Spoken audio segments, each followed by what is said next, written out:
Bismillahirrahmanirrahim. Assalamualaikum warahmatullahi wabarakatuh.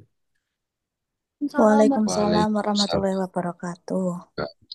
Alhamdulillah untuk pertemuan pertama untuk perdana ini kita masuk dalam mata kuliah Politik, Hukum dan Agraria.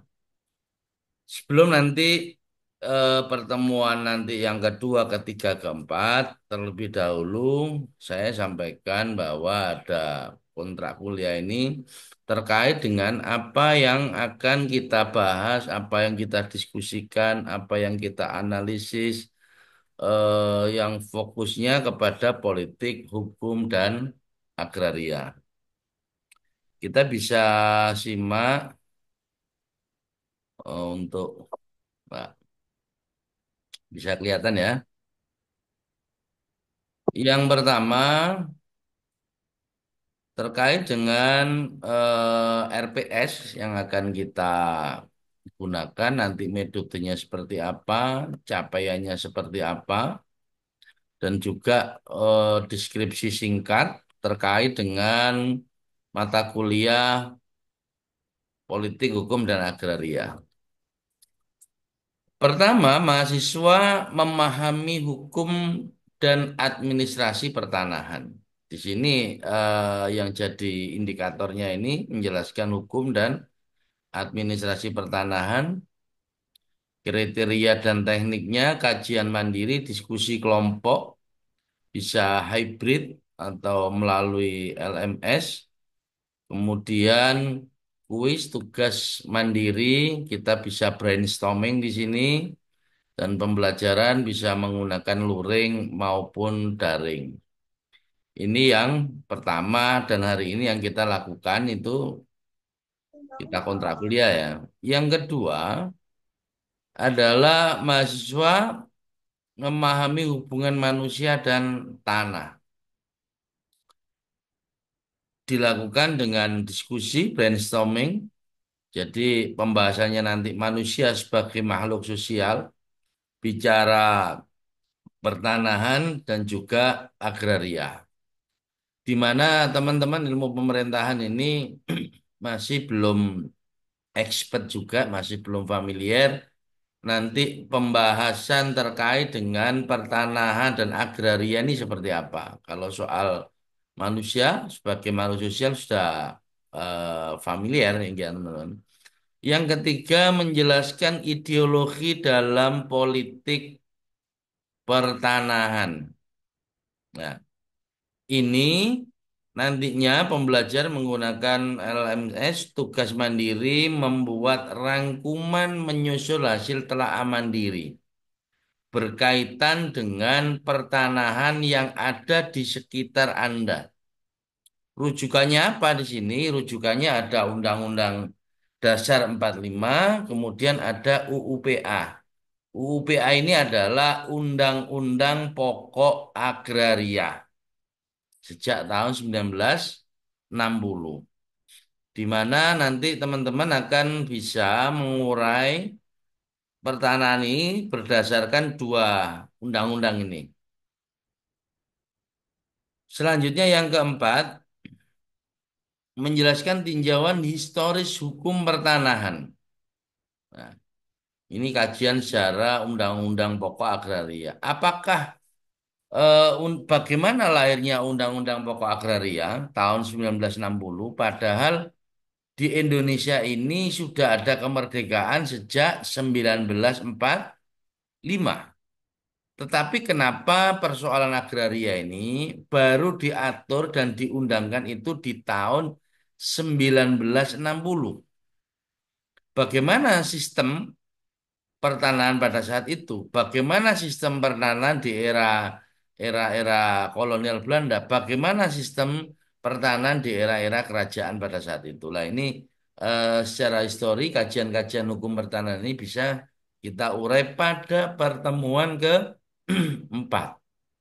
Nah, nantinya di pertemuan keempat ini banyak diskusi yang panjang karena ini urusannya dengan historical, mulai sebelum kemerdekaan, setelah kemerdekaan, dan di era Orde Lama maupun Orde Baru sampai Orde Reformasi hari ini.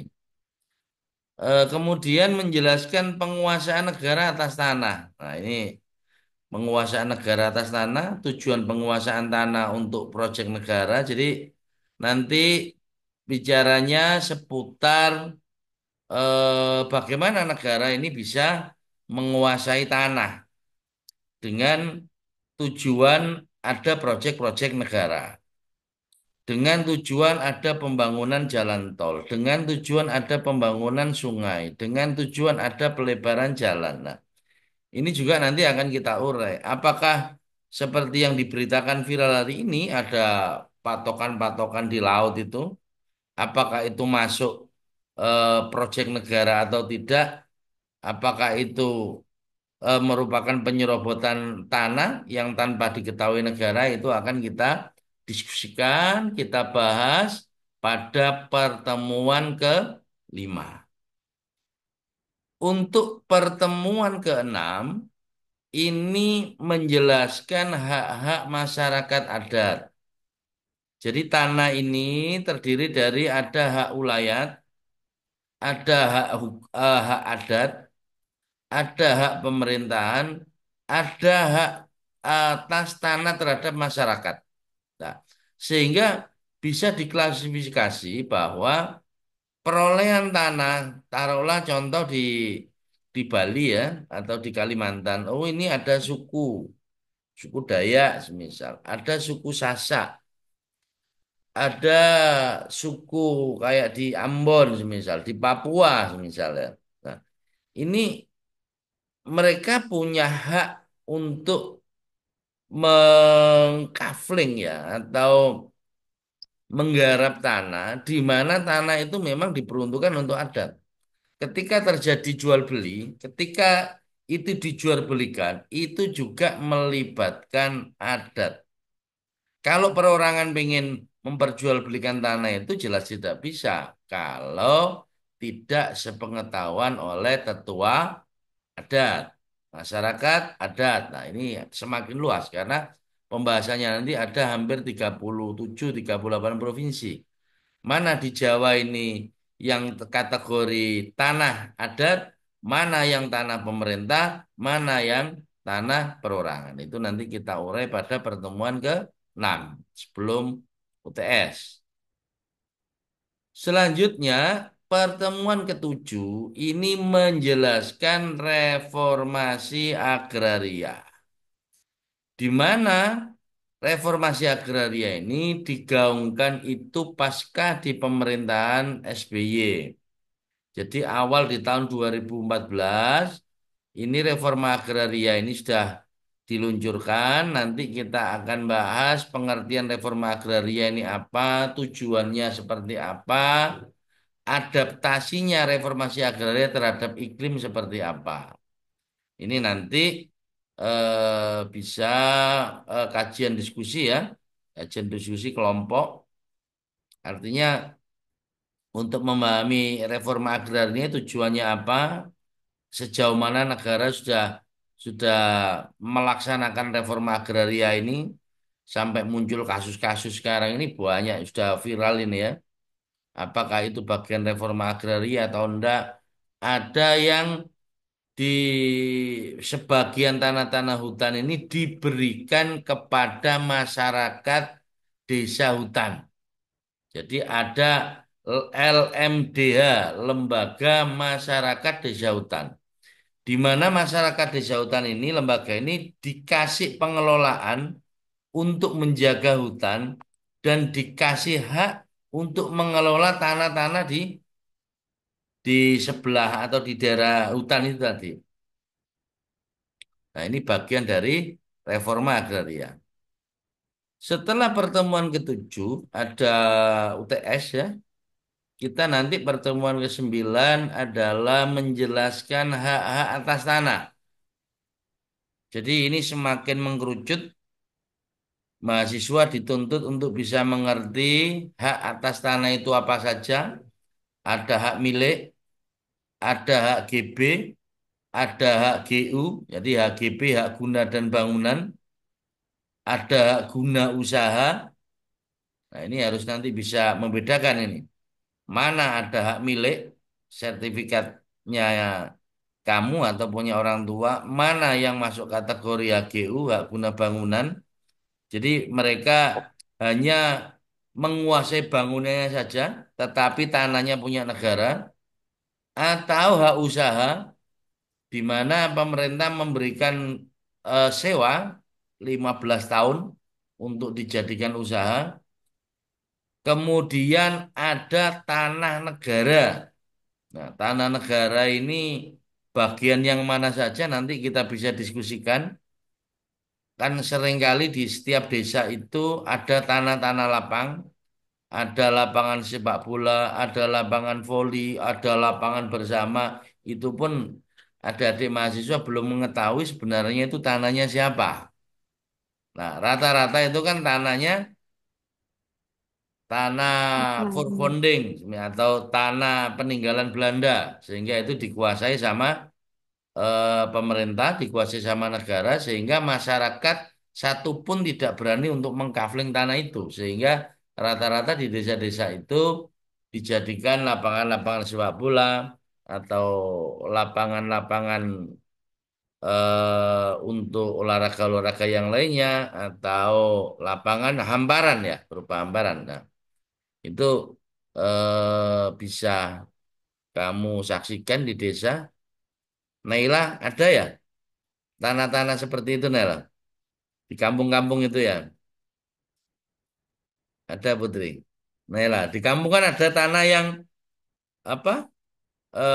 Luas, dipakai lapangan atau dipakai pertemuan-pertemuan. Nah, itu pasti ada di setiap itu. Dan itu saya yakin bukan tanahnya kepala desa atau tanahnya perorangan situ. Itu adalah masuk kategori tanah negara, tanah yang dikuasai negara. Nah, ini nanti kita bisa mengurai pada pertemuan ke-9 untuk penerima dan pemegang hak. Ya, itu tanahnya sopo itu yang jelas itu. Tanahnya pemerintah atau tanahnya adat atau tanahnya moyang-moyangnya kamu atau siapa, gitu. Selanjutnya pada pertemuan ke-10 ini menjelaskan pendaftaran tanah. Apa maksudnya pendaftaran tanah ini? Pendaftaran tanah ini yakni adalah mensertifikatkan ya, pemeliharaan data pendaftaran tanah. Yang kedua ada pejabat pembuat akta tanah yaitu PPAT maupun notaris. Bagaimana tanah itu bisa kamu balik nama? Bagaimana tanah itu bisa kamu daftarkan menjadi sertifikat ketika posisi tanah-tanah Anda ini masih petok sifatnya. Nah, rata-rata di kampung, di desa sekarang ini masih petok. Petok D, masih belum sertifikat. Jadi belum ada kayak gitu sertifikat itu. Nah, nanti kita bisa mengurai di sini model cara pendaftarannya bagaimana, kemudian cara memperoleh sertifikat seperti apa. Ini nanti bisa kita kerjasama dengan BPN atau ormas yang lainnya. Kita bisa berdiskusi atau bisa kuliah di luar ya terkait dengan pendaftaran tanah ini. Ini BPN ini, Badan Pertanahan Nasional di Kabupaten Mojokerto ada. Bisa jadi kita undang untuk membahas terkait dengan pendaftaran tanah dan juga kalau ada notaris, ada PPAT nanti bisa menjelaskan di sini kita bisa diskusi bersama. Pertemuan ke-11 menjelaskan pembebasan tanah. Tadi ada pendaftaran tanah, di sini ada pembebasan tanah. Nah, pembebasan tanah ini ada syarat pembebasan tanah, ada sengketa pertanahan, ada P2T, panitia persiapan pembebasan tanah. Ini biasanya fokus pada pembangunan-pembangunan nasional. Tanah-tanah yang sudah dilewati oleh pembangunan nasional, baik itu rel kereta api, baik itu untuk jalan, jembatan atau tol, ini harus dibebaskan dulu. Kalau langsung diambil itu kan perampasan namanya, tidak boleh melanggar hak asasi itu. Jadi rata-rata panitia persiapan pembebasan tanah ini dibentuk untuk memotret di beberapa daerah kebutuhan dari negara ini yang mana. Kan biasanya diukuri dulu itu. Untuk tol Surabaya ke Banyuwangi, misal. Ada Perungi ya. Probolinggo, Banyuwangi, ada Surabaya, Jember, ada Surabaya, Mojokerto, Tol Sumo, Surabaya, Mojokerto, ada Jombang. Nah, ini kasus-kasus itu terjadi di tahun 2016, 2017, di mana pada saat itu yang meresmikan adalah masa Presiden Jokowi. Kalau Pak Prabowo masih belum. Nah, sehingga nggak tahu Anda 2017 ini kelas berapa ya? 2016 ini. Sehingga pembebasan-pembebasan lahan yang dilakukan oleh pemerintah itu harus memenuhi persyaratan, harus ada diskusi yang melibatkan masyarakat, wajib mereka berpartisipasi untuk bisa membantu pelaksanaan program nasional. Sehingga kalau semisal ada yang tidak dilibatkan dan sebagainya, ada juga yang cukong-cukong tanah, yang maklar-maklar tanah, sehingga masyarakat yang tidak tahu menahu apa-apa, tanahnya dibeli, dan setelah dibeli tanah itu dijual ke pemerintah dengan harga tinggi. Itu pun banyak kasus-kasus seperti itu. Nah, diharapkan nanti mahasiswa bisa mereview beberapa kasus-kasus atau sengketa tanah yang terjadi di sekeliling Anda. Terjadi di Surabaya, terjadi di Mojokerto, terjadi di Malang, terjadi di Lamongan, terjadi di Sidoarjo, terjadi di Jombang. Nah, itu nanti Anda bisa presentasikan dan menganalisis sekiranya kejadian-kejadian apa, motif-motifnya bagaimana sampai terjadi hal-hal seperti itu.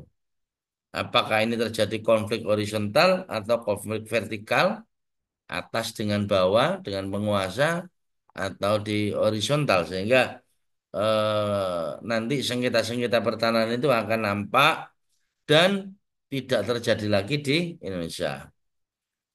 Itu juga butuh kajian, itu pertemuan ke-11 ini ya. Untuk pertemuan ke-12 menjelaskan perwakafan tanah. Nah, ini yang sering kali terjadi sengketa ini.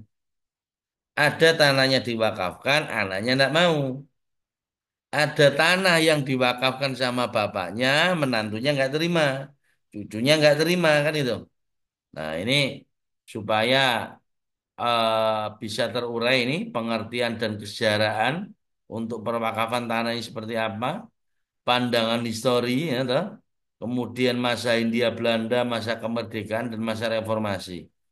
Tiga dekade ini nanti kita urai bersama di masa Hindia Belanda ini seperti apa orang mewakafkan tanah. Opo wis gak ada tulisan wis pokoknya ngomong disampaikno tanahku tak weno kowe. Naila, Fauji kon tak kei tanah 2 hektar misal. Marian kamu saya kasih tanah atau yang lain-lainnya ini dibagi sama 5 mahasiswa ini. Nah, jadi apa namanya terkait dengan 11, nah ini nanti bisa kita diskusikan ya, bisa diterima ya, Desi, gitu ya. Oke, Pak. Ya, Bisa, Bapak. ya. Untuk yang ke-12, oh sorry, yang ke-13 ini ya, ke-13 ini menjelaskan sertifikasi tanah. Nah, ini nanti pengertian sertifikat tanah ini seperti apa, buku tanah ini apa, pembuatan sertifikat ya apa, karena sertifikat-sertifikat yang keluar sekarang ini berbeda dengan sertifikat-sertifikat terdahulu. Jadi yang hari ini yang di yang bagi yang tahu yang pernah menyertifikatkan itu sertifikatnya sertifikat elektrik. Jadi cuma 1 lembar efisiensi ini negara ini ya. Jadi 1 lembar nanti dicek secara elektronik ini keluar. Rata-rata pakai elektronik. Kalau yang sebelumnya kan tebel ya. Banyak itu sertifikatnya. Oh ini apa beli dari mana, dari siapa ini jelas itu. Nanti ada kalau semisal di tracking, iki tuku ndi? Oh iki Mbak Desi adol dituku sama bapaknya Putri, semisal. Itu ada. Sama Putri ini ditaruh di bank. Nilainya berapa? 500 juta. Tertulis BRI. Kemudian di tahun 2015 sudah diambil lunas. Itu tertulis. Semuanya kalau sertifikat. Pernah lihat sertifikat belum? Sertifikat tanah. Ah, ya itu. Itu yang lama nah, lain. Nanti bagi yang baru itu hanya satu lembar. Itu Hmm. apa namanya? Elektronik namanya. Yang ke-14 ini ada menjelaskan proyek operasi nasional agraria. Ini ada adjudikasi, ada Prona yang sekarang ini PTSL ya. Pensertifikatan massal ini PTSL ini. Naila itu pegang sertifikatnya siapa kuwi? Rumah, Pak. Oh ya, coba atas namanya siapa? Coba. Ini masih Mbah. Oh ya Mas Mbak. Nah, berarti itu nanti kalau semisal perubahannya seperti apa? Oh, bisa jadi perubahannya itu waris atau nanti perubahannya dihibah atau perubahannya jual beli. Nah, sehingga meskipun kita nempati, seringkali orang yang menempati rumah tapi secara keperdataan tergusur. Kenapa? Karena sertifikatnya bukan atas nama dia. Sehingga kira-kira yang salah siapa? Yang terusir apa yang megang sertifikat? Oma tak Yang bangun dan rapi, iki tak dandani, tetapi ketika diuji secara keperdataan, ternyata sertifikatnya punya orang lain. Nah, itu harus hati-hati nih. Nah, ini terutama PTSL. PTSL ini pensertifikatan massal, sehingga posisi yang petok-petok ini bisa langsung dijadikan sertifikat dan bayarnya juga murah, 150.000 sampai 200, tidak mengeluarkan uang jutaan-jutaan karena ini sudah proyek nasional dibiayai oleh negara. Nah, dari sini sudah saya sampaikan ada tugas mahasiswa penilaiannya ini ya. Ini bobotnya kalau UTS 35, UAS 55. Sehingga seringkali yang dapat A berarti UAS-nya bagus. Kalau pada saat itu A dapat A-nya itu pada UTS, ini nanti ketika UAS belum tentu dia dapat nilai A. Karena ketika UAS mereka nilainya dapat B. Nah, sehingga kalau A sama B digabung jadinya B plus. Ada juga di UTS-nya dapat B plus, di UAS-nya dapat A. Nah, ini memungkinkan juga karena ditunjang dengan kehadiran ya ini ya. Kehadiran 80% untuk mengikuti ujian. Ketika nanti kehadiran ini bermasalah, secara otomatis ini juga nanti terkurangi. Nah, oke. Ini sudah saya sampaikan semua. Kurang lebihnya saya mohon maaf. Untuk adik-adik nanti kita bisa ketemu di pembahasan selanjutnya yakni ketemuannya ini hukum administrasi dan pertanahan. Oke, sampai di sini ada yang ingin ditanyakan? tidak, Pak. Sudah jelas ya? Boten.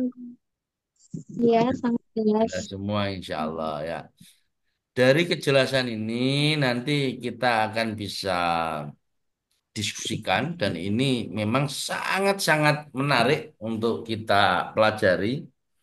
Kenapa hal ini menarik? Karena hukum dan agraria ini selalu hadir di sekeliling kita. Jadi mereka nggak jauh-jauh amat di sekeliling kita, di kanan kiri kita. Bahkan tidak jauh lagi ini terjadinya di keluarga kita sendiri. Yang seringkali terjadi perselisihan, seringkali terjadi sengketa, seringkali terjadi tidak ada tegur dan sapa karena tidak ada kejelasan dan mereka mempunyai asumsi masing-masing tanpa dasar hukum yang jelas. Mereka berasumsi masing-masing menurut pemahamannya dia, tidak belajar masalah agraria. Kira-kira gitu ya yang sering terjadi. Iki pokok iki wis tak garap. Iki dari mbahku. Oh, ini dari pamanku. Setelah rame kita lihat secara keperdataan bahwa posisi sertifikat ternyata langsung dari mbahnya diatasnamakan cucunya. Duh, kok boleh, Pak? Boleh, sah-sah saja. Sehingga yang berhak secara keperdataan itu adalah yang dihibahkan dari nama di sertifikat itu kemudian dihibahkan dan tercatat di notaris, tercatat di BPN ada perubahan nama. Nah, itu sah, nggak bisa diganggu gugat. Meskipun itu kamu nggak ikut membangun dan sebagainya, itu nanti dipetung belakang itu. Sing penting lemeke. Lemeknya dulu ini loh, sertifikatnya dulu, secara keperdataan dulu. Nah, itu sehingga menarik di sini. Yang kedua, menariknya adalah banyak tempat-tempat di luar yang sekiranya dari pemerintah desa, kecamatan, kabupaten, sehingga di Mojokerto sendiri banyak situs-situs yang tidak ada yang garap karena mereka juga bingung ini sebenarnya tanggung jawabnya siapa. Apakah ini punya negara? Apakah ini punya desa? Atau apakah ini punya apa namanya perorangan atau paguyuban? Nah, ini di Mojokerto potensial sekali karena banyak artefak-artefak situs-situs bekas di kerajaan ini punyanya siapa ini juga banyak yang tidak tahu dan seringkali ada pertemuan penemuan-penemuan benda-benda bersejarah. Nah, itu masuk zonanya siapa, teritorialnya siapa nanti kita bahas di sana. Nah, sehingga uniknya untuk program politik hukum dan agraria ini kita bisa menelusuri secara historis ya ke belakang ini di era kerajaan maupun di era pemerintahan sampai era Hindia Belanda. Itu nanti kita bisa tracking ya ke belakang ini dulu aturannya seperti apa sih sebenarnya? Memakai konsepnya kayak apa sih? Apakah bagi-bagi atau perampasan itu nanti kita bisa diskusikan ya kembali dan tanah-tanah yang dikuasai oleh negara ini seperti apa? Banyak di Mojokerto ini pembangunan-bangunan besar sekali. Nah, itu cara atau perolehannya ini melanggar undang-undang atau tidak dan juga pabrik-pabrik yang besar-besar itu apakah itu memang tanahnya sendiri atau tanahnya Pemkab. Nah, ini sehingga nanti munculnya di RT RW juga ruang tata kelola di Mojokerto baik di kabupaten maupun di kota ini sudah sesuai apa tidak. Ya kiranya itu ya sangat menarik. Teman-teman, enggak tahu teman-teman ini tertarik enggak ini? Ya. Tertarik sekali. Oke, nanti ketemu ya.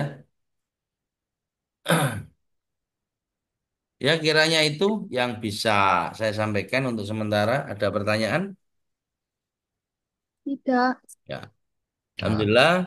Kalau belum ada pertanyaan, kita bisa akhiri di pertemuan ini. Nanti kita ketemu luring untuk mendiskusikan itu ya. Atau kalau waktunya tidak memungkinkan, nanti kita bisa daring, kita bisa diskusi, dan jejak rekam ini nanti akan saya share ke teman-teman supaya bisa diakses oke. baik di kanal YouTube atau yang lainnya. Oke, sekian. Terima kasih. Wabillahi taufiq wal hidayah. Assalamualaikum warahmatullahi wabarakatuh. Waalaikumsalam Waalaikumsalam warahmatullahi warahmatullahi wabarakatuh. wabarakatuh.